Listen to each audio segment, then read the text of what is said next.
ইনশাআল্লাহ এবার একবার হাসিনার কুলে উঠে ইগল মার্কায় নির্বাচন করেছে। এই শিক্ষাটা আমাদের কাছে নাই।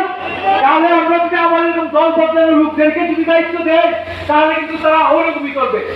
আর যারা নিরবিচ্ছিন্ন ভাবে কোন রকম রুমে বশবর্তী না হয়ে কোনো কিছুর কারণে বিচ্যুত হয়নি দল থেকে, তারাই হলো সত্যিকারের ত্যাগী, সত্যিকারের আদর্শবান, সত্যিকারের জিয়া সৈনিক।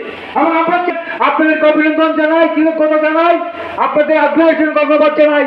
কিন্তু একটা জিনিস মনে রাখবেন, যারা আপনার অগ্রজ, যারা আপনাদের আগে থেকে রাজনীতি করে ধারাগান্ধীর মাঠকে আপনার গরম রেখেছে, অত্যাচার শত জুলুমের মধ্যে টিকেছিল, তারা বলে নাই যে না জয় বাংলা বলে বলাই, এরকম বলে নাই। যারা ওরকম দেখে আপনারা নির্বাচিত করবেন, অমুক লোককে সমর্থন করবেন। আমিও প্রিয় নেতৃবৃন্দকে এটাই অনুরোধ করব, যেন পরীক্ষিত ত্যাগী নেতৃবৃন্দকে নিয়ে এই কমিটি ইনশাল্লাহ গঠিত হয়, যার মাধ্যমে ইনশাল্লাহ এই ধারাগান্ধী কেন্দ্রে 2001 সালের আমি সাক্ষী যে শত শত মহিলারা ভোট দিতে আসছিল, কিন্তু এত অব্যবস্থা করে রেখেছে সবাই।